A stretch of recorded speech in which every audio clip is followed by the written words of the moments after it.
கிறிஸ்துவுக்குள் அன்பானவர்களே, தேவன் நம்மை அவருடைய சித்தத்தை அறிந்து பகுத்தறிவுள்ளவர்களாய் அதை நிறைவேற்ற வேண்டும் என்று விரும்புகிறார். பாருங்கள், ஒரு இளம் வாலிபன் ஸ்போர்ட்ஸில் அதிக ஆர்வம் உள்ளவனாய் விளையாண்டு கொண்டே இருக்கிறான். பாருங்கள், தாலுக்கா லெவலில், டிஸ்ட்ரிக்ட் லெவலில் ஒவ்வொரு படிப்படியாய் வளர்ந்து கொண்டே இருக்கிறான். அவனுடைய விருப்பம் ஒரு கோல்டு மெடல் வாங்கணும், ஒரு நேஷ்னல் லெவலில் விளையாடணுன்ற ஒரு விருப்பம். அதற்காக பிரயாசப்பட்டு விளையாடுகிறான். ஒவ்வொரு மேட்ச்லேயாக வெற்றி பெறுகிறான். படிப்படியாக உயர்ந்து ஒரு நாளில் நேஷ்னல் லெவலில் காம்படிஷனில் விளையாண்டு ஒரு கோல்டு மெடல் வாங்குகிறான். வாங்கிட்டு சந்தோஷத்தோடு அதை வீட்டுக்கு கொண்டு வந்து தன்னுடைய குடும்பத்தார் இடத்துல, தன்னுடைய நண்பர்கள் இடத்துல காண்பிக்கும் போது எல்லாரும் சந்தோஷப்படுகிறார்கள். எல்லாரும் அவனை உயர்த்துகிறார்கள். ரொம்ப சந்தோஷம்ப்பா, நீ பெரிய சாதனை செய்துட்ட அப்படின்ட்டு.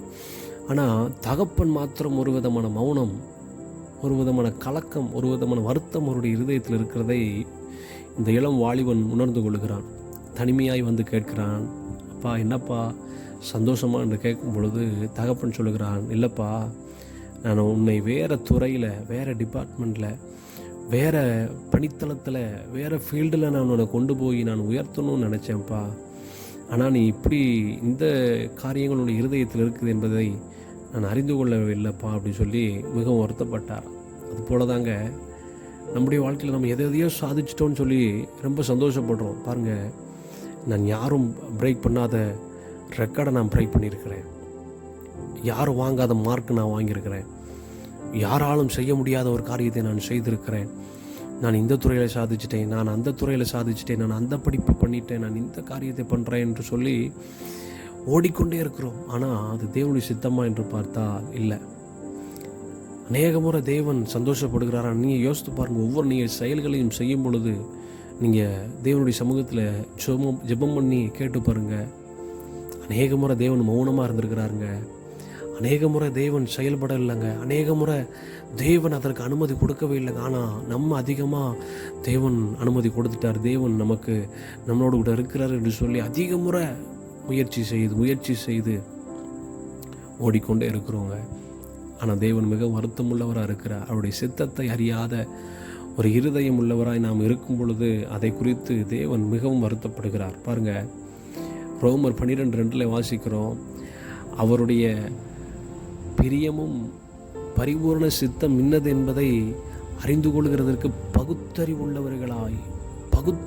உள்ளவர்களாய் இருக்க வேண்டும் என்று பவுல் எழுதுகிறார். அதே நீங்கள் தீமோத்தியில் வாசிக்கும் பொழுது, மல்யுத்தம் பண்ணுகிறவன் சட்டத்தைப்படி பண்ணாவிட்டால் அவன் முடிசூட்டப்படான். நம்ம என்னதான் யுத்தம் செய்தாலும், நம்ம என்னதான் சாதனை செய்தாலும், தேவனுடைய சித்தத்தின்படி இல்லாதபடி, தேவனுடைய சட்ட திட்டங்களின்படி இல்லாத பட்சத்தில், தேவன் விரும்பாத பட்சத்தில் நாம் செயல்படும் பொழுது அது ஒருவேளை உலக பிரகாரமான ஒரு சாதனையாய், ஒரு வெற்றியாக நமக்கு இருக்கலாம். ஆனால் தேவனுடைய பரலோக ராஜ்யம் சந்தோஷப்படுமா, தேவன் சந்தோஷப்படுகிறாரா என்பதை பார்க்கும் பொழுது அது ஒரு கேள்விக்குறியாகத்தான் இருக்குது. அன்பானவர்களே, இந்த நாளில் தேவ சமூகத்தில் கேளுங்க, ஆண்டவருடைய சித்தத்தை அறிந்து செயல்படுகிற இருதயத்தை தாங்க. இன்னும் உம்மை அறியணும், இன்னும் உம்மை கெட்டி சேரணும், இன்னும் ஆண்டவரே ஸ்தோத்திரம், நீர் எனக்கு காண்பித்து கொடுக்குற காரியங்களை அறிந்து கொள்ளத்தக்க பகுத்தறிவை தேவன் தாங்கப்பா என்று சொல்லி கேளுங்க. சித்தத்தை நிறைவேற்றுங்க. தேவன் நம்மை ஆசீர்வதிப்பாராக.